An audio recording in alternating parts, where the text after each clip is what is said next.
A baixa representatividade de certos grupos na política brasileira colabora para a crescente desigualdade socioeconômica. É o que aponta o relatório Democracia Inacabada, um retrato das desigualdades brasileiras, divulgado pela Oxfam. Natália Chaves, co-vereadora da bancada feminista do PSOL, explica que a baixa representatividade implica na falta de políticas públicas pensadas para as minorias. Então, realmente, quando não há essa representatividade, a gente também não está estimulando que essas pessoas ocupem esses lugares. E a outra relação é que, se elas não ocupam os lugares, a política não vai ser pensada a partir delas, né? Ou vai ser muito mais difícil. Pessoas que sejam mais do padrão da sociedade, elas podem ir atrás dos setores mais vulnerabilizados, fazer políticas para elas, mas nada se compara àquela pessoa, ela mesma,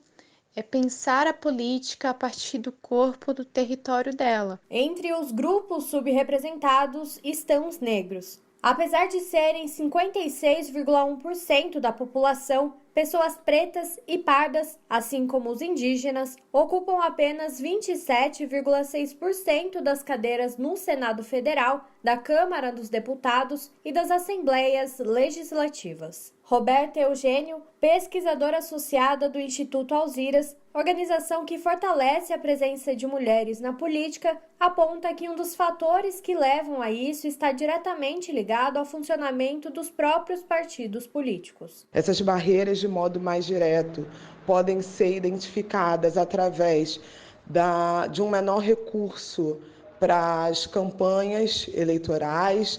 Junto a isso, existem outras barreiras que são sociais, relacionadas os desafios próprios que alguns grupos têm para participar do jogo político eleitoral, tanto por não serem priorizados eventualmente pelos partidos políticos, como no caso, por exemplo, das mulheres, que elas são vítimas de muitos tipos de violência política, inclusive violência política eleitoral. Outro grupo que também tem baixa representatividade na política é o de mulheres. 2018 foi o ano em que o Brasil atingiu o maior número de mulheres eleitas à Câmara dos Deputados desde a redemocratização. Porém, o número ainda ficou muito abaixo dos homens escolhidos para o parlamento, sendo 15% contra 85%. A co-vereadora Natália Chaves comenta sobre a importância da bancada feminista na discussão de pautas antes pouco faladas na Câmara Municipal de São Paulo. Tem alguns temas que somos nós que pegamos no pé, somos nós que vamos atrás, somos nós que temos destaque na defesa, na luta por certos assuntos, que geralmente é realmente a luta feminista, a luta por direitos trabalhistas, a luta pela vida da população LGBTQIA+, a garantia da vida da juventude negra.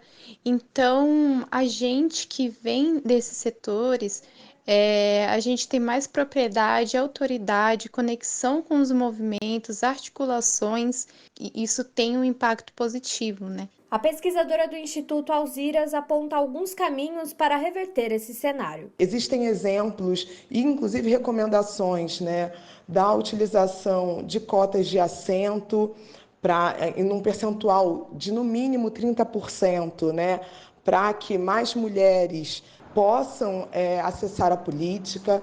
É importante que isso também seja considerado a partir das questões raciais, entendendo que os negros e negras compõem a maior parte da população.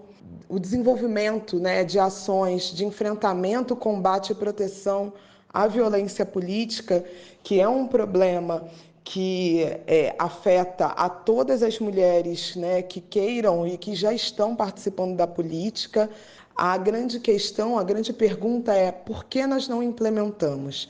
Acho que essa é a pergunta que a gente deve fazer sempre, porque essa pergunta fala sobre quais são os interesses de quem está dentro da política em relação ao desenvolvimento político e social desse país. Júlia Pereira, Rádio Brasil Atual.